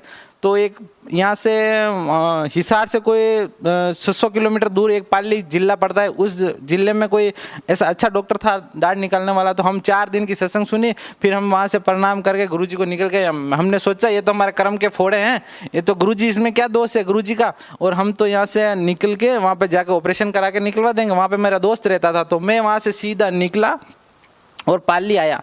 पाली आके पाली उतरा और मेरे दोस्त के घर गया। तो वहाँ पे घर पे जाते जाते हमारे को शाम को 6 बज गए थे। तो वहाँ पे गए और मेरे दोस्त ने बोला खाना क्या बनाऊँ। मैंने बोला यार खाना जो भी हो बोला बना दे तू, मेरे मुंह से खा नहीं पा रहा हूँ मैं, और जो भी हो तू जो चीज़ बनाएगी। वो क्या बोला, मैं हमारे इधर में एक मक्के की रोटी बना दी। तो वो मक्के की रोटी बनाई उसने और सब्जी बनाई। तो हमने खाना परोस दिया था और जैसे हम खाने के लिए बैठे, मैं बताता हूँ आपको, मेरा इधर पानी चला जाता तो मैं पानी शेयर नहीं कर पाता था। और मैं खाना खाने के लिए बैठा, 2 निवाले मैंने मुंह में रखे और तीसरा निवाला मेरे गलती से इधर चला गया था। इधर गलती से चला गया था तो मैं पानी चला जाता तो खड़ा होता जाता, लेकिन जो वो निवाला इधर चला गया और उस दाढ़ के अंदर आ गया था, वो उस दाढ़ के अंदर चला गया तो दर्द नहीं हुआ। मैंने सोचा यार पानी चला जाता तो मैं खड़ा हो जाता हूँ और निवाला चला गया तो मेरा दर्द क्यों नहीं हुआ। मैंने बोला कि यार कहीं तेरे को गलती तो नहीं लगी। फिर एक दूसरा निवाला लिया, फिर मैंने दूसरा निवाला लगाया तो दर्द नहीं हुआ। मैंने दाब के खाना खाया इस तरफ। तो फिर मैंने सोचा भाई अभी दर्द नहीं हो रहा, अब अपन ये नहीं निकलवाएंगे, ये तो बंदी छोड़ सतगुरु रामपाल जी महाराज की कृपा है, उसी से अपन ठीक हो गए। अब अपन ये डांट जब दर्द करेगी उस टाइम निकलवाएंगे। लेकिन आज मुझे 4-4.5 साल हो गए और वो दर्द आज दिन तक वापस नहीं लिया और उसी दिन से मैंने एक टेबलेट भी नहीं ली उस दाढ़ की तरफ से। सर संत रामपाल जी महाराज से नाम दीक्षा लेने के लिए आपको कितने पैसे देने पड़े? सर जी वहाँ पे कोई हमारे से फीस नहीं ली गई है और हमारे को तो जो हमारे साथ में आने वाले थे तो वो हमारे को इस तरह व्यवहार कर रहे थे कि जो कभी मेरे भाई ने भी मेरे साथ व्यवहार नहीं किया। जो मेरे को वो जो लोग नहीं जान रहे थे वो मेरे को हाथ पकड़ के आज बोल रहे थे, भगत जी इधर आ जाओ, आपको यहाँ पे नामदान दिया जाएगा, भगत जी आप इधर आ जाओ, खाना खाओ, इधर आओ। लेकिन वहाँ पे पैसे नाम की तो कोई चीज़ नहीं है। लेकिन वहाँ पे हमारे को, हम 5 दिन वहाँ पे सत्संग, 4 दिन वहाँ पे सत्संग सुना था। खाना फ्री, वहाँ पे नहाना फ्री, साबुन फ्री, रजाई फ्री, नीचे बिस्तर सोने का फ्री, कोई चार्ज नहीं। वहाँ पे इतनी व्यवस्था तो हमारे घर पे भी हमारे माँ बाप भी नहीं कर पाए, उतनी व्यवस्था हमने तो वहाँ पे देखी। हम बहुत सारे घूम के भी आए, हमने इस भारत में तो सब जगह घूमे थे। बहुत सारे ऐसे मन में रुचि होती थी, किसी संत के पास में जाते थे तो यहाँ पे देखते तो वहाँ पे तो इतनी भीड़ होती थी और अनाप शनाप गलत सलत कुछ काम होते रहते, विमल गुटखा बीड़ी सिगरेट वहाँ पे चलते थी। लेकिन वहाँ पे हम आश्रम में गए तो वहाँ पे एक कहीं कचरा भी हमारे को नजर नहीं आया। इतनी साफ सफाई, इतना बड़ा आश्रम था, इतना बड़ा आश्रम, लेकिन वहाँ पे कोई ऐसी चीज़, कोई गंदगी बिल नाम की कोई चीज़ ही नहीं है वहाँ पे। इतना स्वस्थ, हमने हमारे घर पे भी इतनी सफाई नहीं रख सकते, इतना बड़ा आश्रम था, उनमें भी इतनी सफाई। हमने सोचा ये स्वर्ग में आ गए हम, तो हमने पहली बार इतना फील किया था। सर संत रामपाल जी महाराज से नाम दीक्षा लेने के बाद आपके परिवार वालों ने आपके साथ कैसे व्यवहार किया? हम जब नाम दीक्षा लेके घर पे पहुँचे तो हमारे घर पे पहुंचते ही हमारे बड़े वाला भाई ने घर पे मीट बना रखी थी, जो बकरा काटते ना उसकी मीट बना रखी थी, और 2 मेहमान और बुला रखे थे। और जाके जैसे मैं गेट में घुसने लगा और उसने मेरे भाई को बोला गेट के बंद अंदर बाद में घुसना, जा 1 बोतल दारू की लेके आ। मैंने सोचा यार ये हम तो परमात्मा के वहाँ पे गए और हम यहाँ पे आए और ये लोग तो हमारे को जलील करना चाह रहे हैं। हमने बोला भाई साहब हम नहीं ये चीज़ नहीं ला सकते, हम गुरुजी बना के आ गए तो हम ये चीज़ को हाथ नहीं लगाएंगे। बोलेगा हाथ लगाने में क्या हो रहा है, तू जाके लेके आ जाना, पैसे खर्च करने में क्या तेरे को दिक्कत हो रही हो तो पैसा मैं दे दूँ, मेरे पैसे की कोई बात नहीं है। आप चाहे इसकी वजह से मेरे से 1 किलो घी ला के खा लो, 2 किलो घी ला के खा लो, लेकिन ये चीज़ हम आपको नहीं देंगे, क्योंकि तू 5 दिन पहले तो तू ही खा पी रहा था, अभी अचानक तेरे को क्या हो गया। मैं कोई गुरुजी बना के आया तो क्या कौन सा गुरुजी, संत रामपाल जी महाराज जो हिसार बरवाला में बैठे हुए हैं उनसे मैं नाम दीक्षा लेके आया, तो उनने मेरे को जो नियम बताए उस नियम पे चलूँगा। तो बोला मेरी मम्मी निकल के आई कि भाई, और मेरा परिवार भी साथ में खड़ा हो गया, बोला कि एक तरफ तो तेरे गुरुजी है और एक तरफ हम सब परिवार, तू किसको चुनेगा। मैंने बोला मैं आपको छोड़ूंगा और मेरे गुरुजी को चुनूंगा। फिर बाद में मेरे परिवार वालों ने बोला कि अच्छा तू गुरुजी को चुनेगा तो घर से बाहर निकल जा। मैंने उसी दिन से मेरे घर से बाहर निकल गया, लेकिन 3-4 दिन बाद में हम बाहर रहे तो हमारे को वापस घर लेके गए। 2-4-5 दिन रखा, लेकिन फिर हमारे को झगड़ा कर, हमने जैसे गुरुजी की तस्वीर लगानी चाहिए तो उस कमरे के अंदर दूसरे अन्य देवी देवता की फोटो थी, तो वो मैंने बाहर निकालने की कोशिश की तो फिर झगड़ा कर दिया और उस कमरे को ही लॉक कर दिया। बोला तेरे गुरुजी को बोल ताला लगा, मैं ताला लगा रही हूँ, फिर बाद में आके खोल लेगा तो खोल देना, मैं क्यों, मेरे को ये कमरा नहीं चाहिए, मैं कहीं पे भी रह लूँगा। भगत जी उस टाइम मेरे को घर से बाहर निकाल दिया था, मेरे भगत मती जी के साथ में बहुत दुर्व्यवहार किया था, मेरे भगत मती जी को मारा भी था मेरी मम्मी ने थप्पड़। फिर हम वहाँ से निकल गए। आगे ऐसी परिस्थिति पेश हुई थी कि हम ना तो किसी को जानते थे, ना हमारे इतने रिश्तेदारी में सब में पता चल चुका था कि ये वो संत रामपाल जी महाराज के पास चला गया, पता नहीं क्या हो गया, ये हमारे देवी देवता को छोड़ दिया। और हमने तो बोला हम देवी देवता को छोड़ते नहीं, हम तो वहाँ पे गए, उस बाद में पता चला कि देवी देवता होता क्या है और भगवान क्या होता है, हमारे को वहाँ पे जाने के बाद में पता चला। फिर बाद में हम सर वहाँ पे एक कमरा लिया हमने किराया, तो किसी से हम 1 कटोरी मांग के लाए और किसी से आधा किलो आटा मांग के लाए, किसी से हम 1 बिस्तर मांगा, किसी से शॉल मांगी, ऐसे करके किसी से हमने थोड़ी लकड़ी मांगी, किसी से पत्थर का चूल्हा बनाया, फिर हमने एक खाने का जुगाड़ बनाया। उस टाइम सर हमारे पास कुछ नहीं था, हमारे घर वालों ने ऐसे ही रात की ठंड का समय था और हमको निकाल दिया था।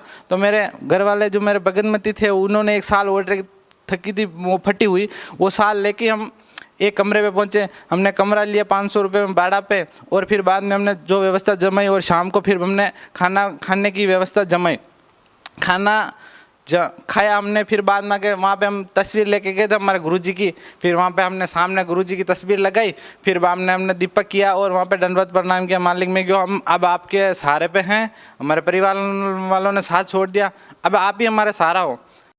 संत रामपाल जी महाराज से नाम दीक्षा लेने के बाद आपको क्या लाभ मिले, अब आपकी आर्थिक स्थिति कैसी है? सर जी अब मेरी स्थिति वो है कि मैं आपको बयान नहीं कर सकता, लेकिन मैं जो मेन पॉइंट है वो आपको ज़रूर बताऊंगा, बाकी के तो मैं गिना नहीं पाऊंगा जो मेरे बड़े लाभ हुए हैं। अब जो सर मेरे पास, आपको मैंने अभी थोड़ी देर पहले बताया कि मैं किसी से कटोरी ला के आया, किसी से बिस्तर मांग कर लेके आया और किसी से क्या, तो आप समझ सकते हो किस स्थिति में मैं गुजर रहा था। उसके बाद में मेरे को 3 या 4 महीने निकले थे और धीरे धीरे परमात्मा ने वो रजा मचाई जो मैं सोच ही नहीं सकता था मेरे सपने में। जब मेरे पास एक बिस्तर की व्यवस्था नहीं थी तो परमात्मा ने मेरे 20,000 का पलंग लाके मेरे घर में धर दिया, ठीक है। और उसके बाद में परमात्मा ने 20,000 का पलंग धर दिया था और गाड़ियाँ, मेरे पास एक फूटी टूटी गाड़ी थी और परमात्मा ने नई गाड़ी पेश कर दी मेरे सामने के, ले बच्चे ये चला।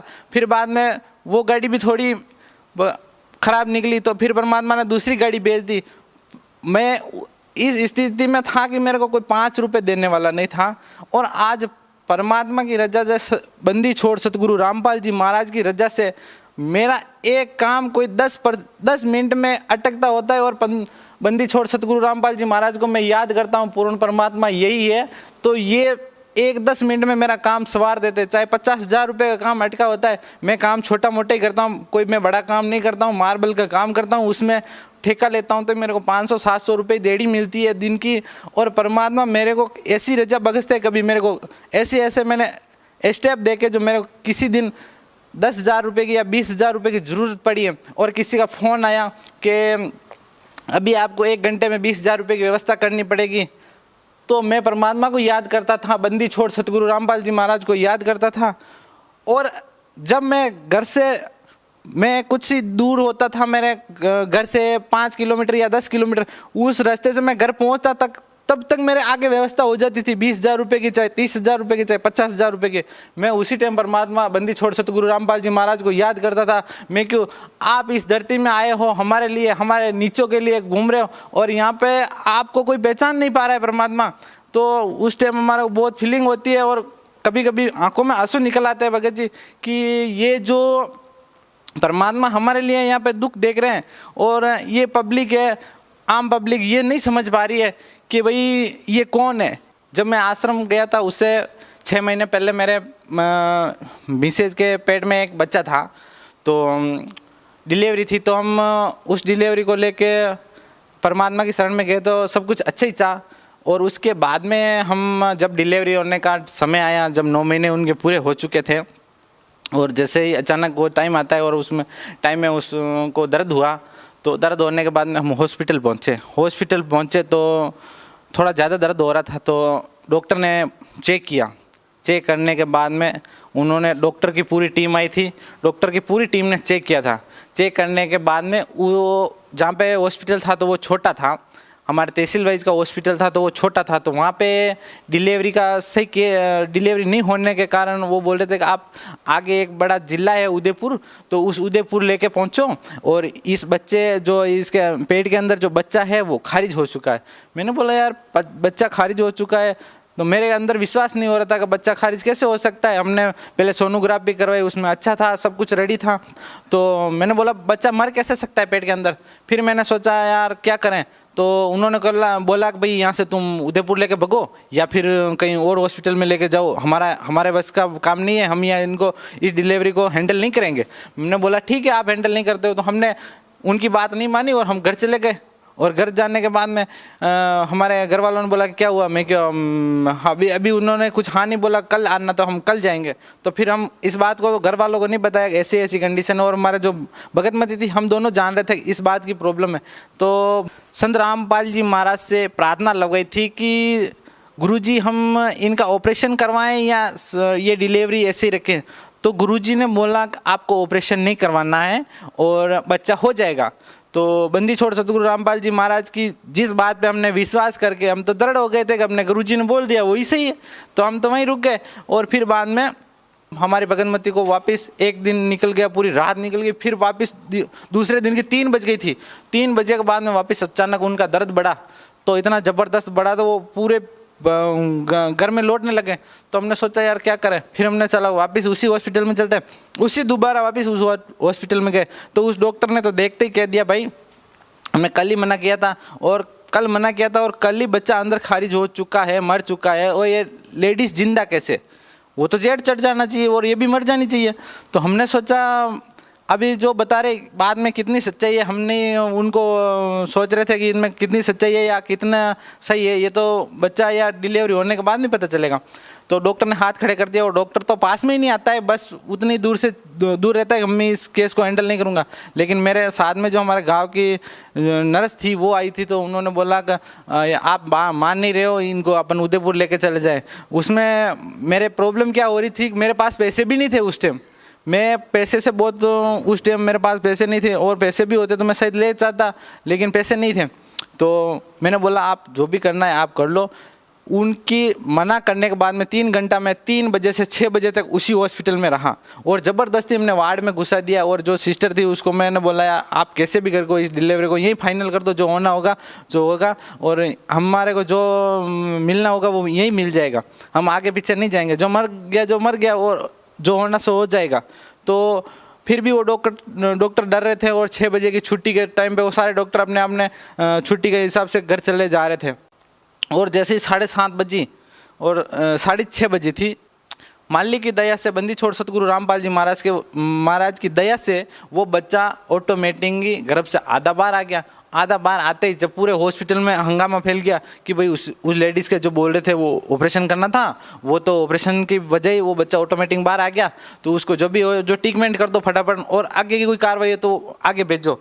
उस टाइम क्या डॉक्टरों की बहुत चेकिंग चल रही थी, तो डॉक्टर बहुत घबरा गया था, उसके पसीने छूट गए थे कि भाई उस टाइम डॉक्टर अगर कोई भी गलती करते तो उसको डायरेक्ट सजा होती थी। तो उस टाइम वो डॉक्टर डर गया था और मेरे को बोला मैं तेरा हाथ जोड़ता हूँ और तू कुछ ऐसी बात मत करना, मेरे यहाँ पे डिलीवरी आने से ऐसे हो गया, नहीं ये तो आराम से होगी।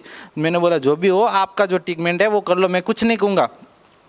तो डॉक्टर जैसे ही बच्चे को जाके बाहर खींचा, मेरे को पहले बोला था कि भाई यहाँ पे कुछ भी अगर गलत हो जाता है या इस लेडीज़ के कुछ होता है तो आप एक कागज़ पे साइन कर दो। मैं कि हाँ मैं साइन करने के लिए तैयार हूँ, लेकिन उन्होंने फिर साइन नहीं करवाया। वो कागज़ वापस पता नहीं भूल गया या कुछ हो गया, तो वो साइन वो कागज़ वापस लेके चला गया और भूल गया था।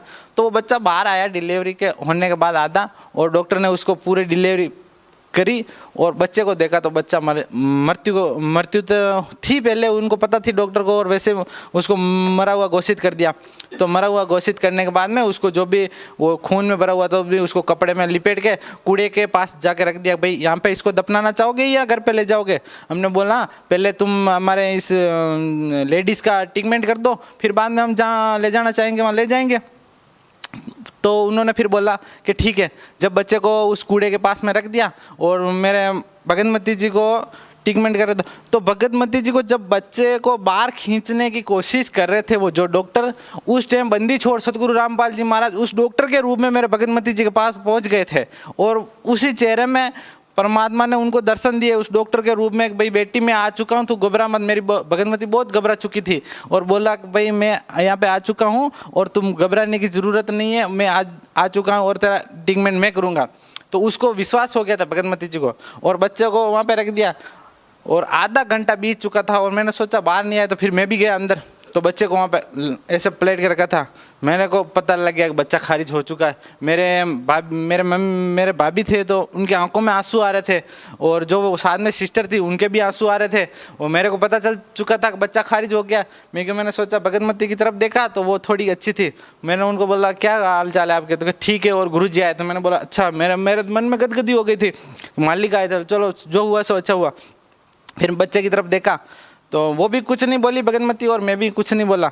फिर मैं जैसे बाहर आ गया था और मैं सुमिरन कर रहा था, पहला नाम मिला हुआ था मेरे को, तो मैं सुमिरन कर रहा था और मेरे को एहसास हुआ कि अपना बच्चा मर चुका है। लेकिन गुरुजी बताते हैं कि जो मेरा भगत दृढ़ होता है और दृढ़ विश्वास करता है, मैं उसकी मरे हुए की आयु बढ़ा देता हूँ और 100 साल की उम्र कर देता हूँ।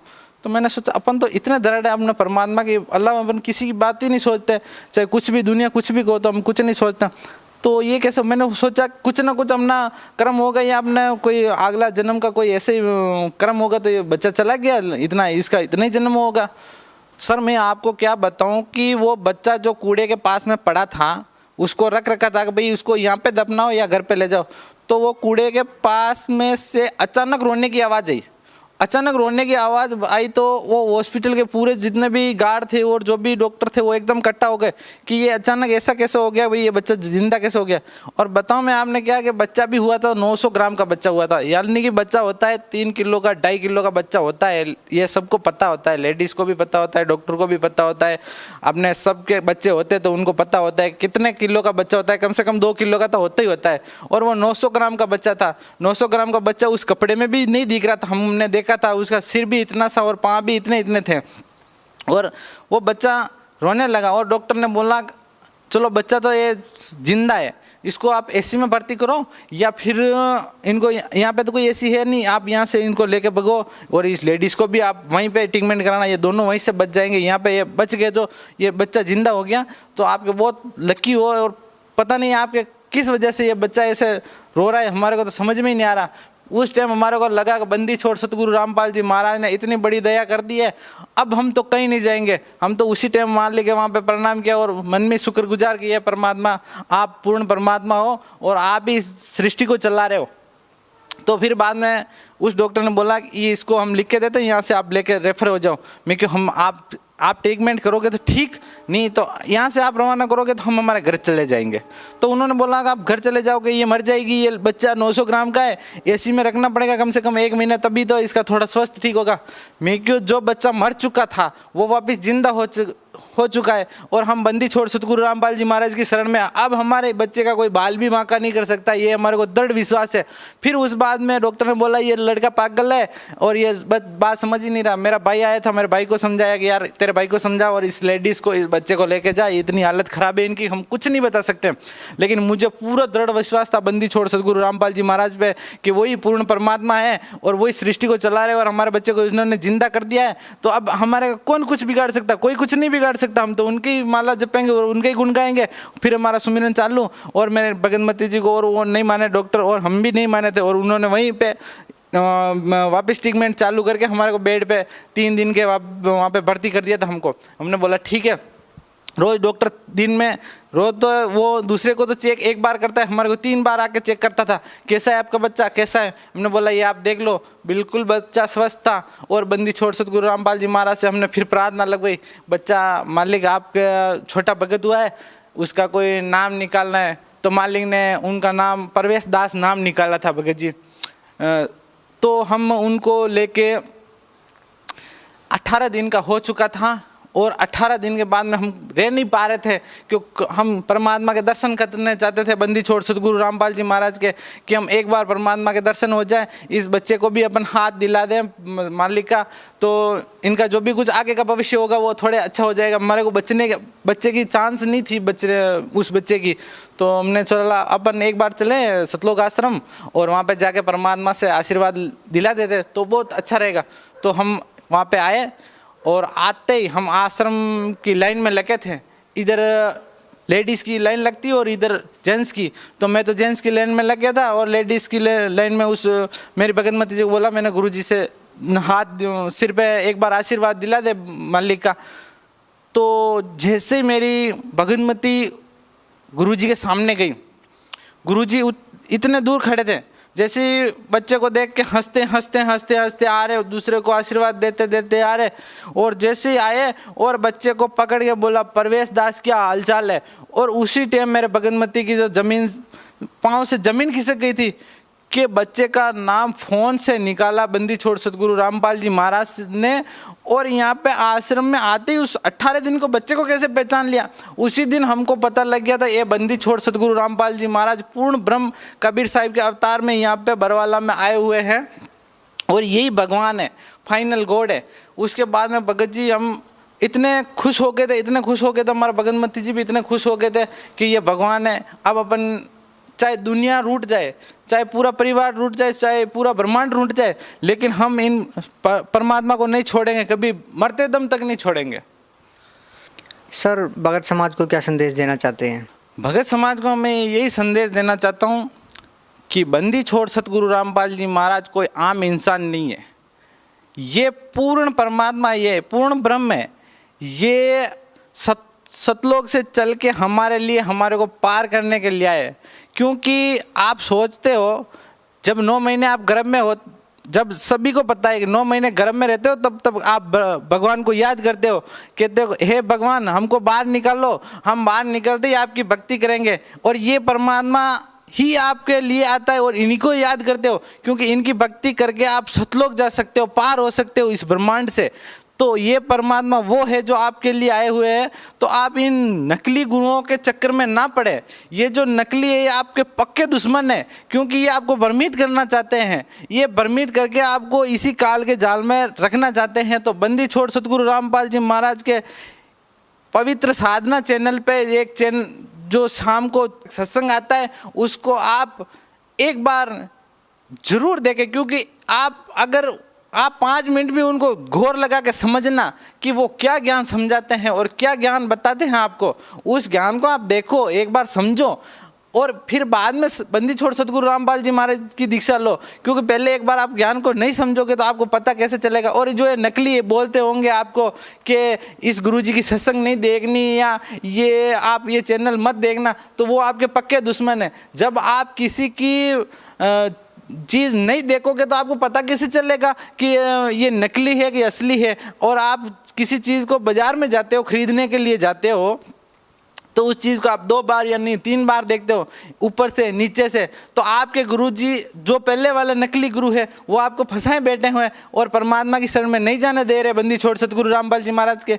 तो आप उनसे हट के एक बार साधना चैनल जरूर देखें, ताकि उस साधना चैनल पे परमात्मा आपको प्रवचन देते होंगे, सभी शास्त्रों का आपको सामने प्रमाण बताएंगे, एक एक चीज़ का आपको 10-10 बार प्रमाण बता के सिद्ध करेंगे कि बच्चों ये चीज़ ये है और ये चीज़ ये है, ये जो नकली है इनकी दुकानें बंद होने जा रही है, इसीलिए ये आपको भ्रमित करना चाहते हैं और ये आपको रोकना चाहते हैं। सर जब आप सतलोक आश्रम बरवाला में जाते थे तो आपको कैसा महसूस होता था? सर जी हमारे को वहाँ पे ऐसा महसूस होता था कि हम जब यहाँ से हमारे वहाँ पे पहुँचते थे तो हमारा घर परिवार सब कुछ हमारा वहीं दिखाई देता था कि यही है हमारा सब कुछ, कि यहीं रहे हम, कभी कहाँ घर नहीं जाए। लेकिन घर कुछ कमियां वैसी थी कि हम घर ना जाएं तो हमारे परिवार भी थे, तो उनको भी यहाँ पे शरण में लाना है। तो परमात्मा के वहाँ पे हमने अरदास भी लगाई, मालिक हमको यहीं रख लो। मेरे भगतमती जी ने भी अरदास लगाई। जब मैं अरदास नहीं लगाता था, कुछ पैसे भी हमारे इतने 4-5 लाख रुपए, जब हम आश्रम नहीं गए थे उससे पहले 4-5 लाख रुपए हमारा कर्जा भी था। परमात्मा की रजा से वो पता नहीं कैसे कर्जा खत्म हो गया मेरे को, हमारे समझ में ही नहीं आता है कि भाई मैं 500 रुपये कमाने वाला आदमी घर खर्चा चलाऊँ क्या करूँ, लेकिन वो 5 लाख किस रास्ते में गए वो भी मुझे पता नहीं। इतना रजा बख्श दी है परमात्मा ने कि उसकी मैं कोई आपको बयान नहीं कर सकता भगत जी। सर संत रामपाल जी महाराज में आपका भी पूर्ण विश्वास है? 101% हमारे को बंदी छोड़ सतगुरु रामपाल जी महाराज पे विश्वास है, क्योंकि हमारे को पता है कि मेरे बच्चे को जिंदा करने वाला ओनली सिर्फ भगवान कर सकता है जिंदा। इस दुनिया में कोई ताकत नहीं है ऐसी जो बच्चे को जिंदा कर दे, मरे हुए की आत्मा वापस ला दे। और उस बच्चे को गई हुई आत्मा को वापस ला के प्रवेश किया, इसीलिए उसका नाम भी प्रवेश दास रख दिया। इसलिए हमको दृढ़ विश्वास है कि वो पूर्ण परमात्मा है और वो इस धरती पे 16 संख कोष से चल के आया है हमारे को पार करने के लिए। और ये जो मौका आप चूक गए तो फिर बाद में पछताने के अलावा आपके पास कुछ नहीं रहेगा। ये बंदी छोड़ सतगुरु रामपाल जी महाराज आपको पार करने के लिए आए हैं और इसकी शरण में चले जाओ तो इस जीवन से छुटकारा मिल जाएगा, वरना 184 में घूमते रहोगे, इस चक्कर में फंसते रहोगे। ये मकड़ी वाला जाला है जो उलझ के मर जाओगे और आपके पास कोई चांस नहीं है। आप इस दुनिया में आए हो तो एक दिन आपको मरना ही मरना है। ये चाहे माया आप कितनी भी जोड़ लेना, कोटिया बंगला कितना भी बना लेना, एक किसी का ना तो साथ में आई है ना किसी के आने वाली है।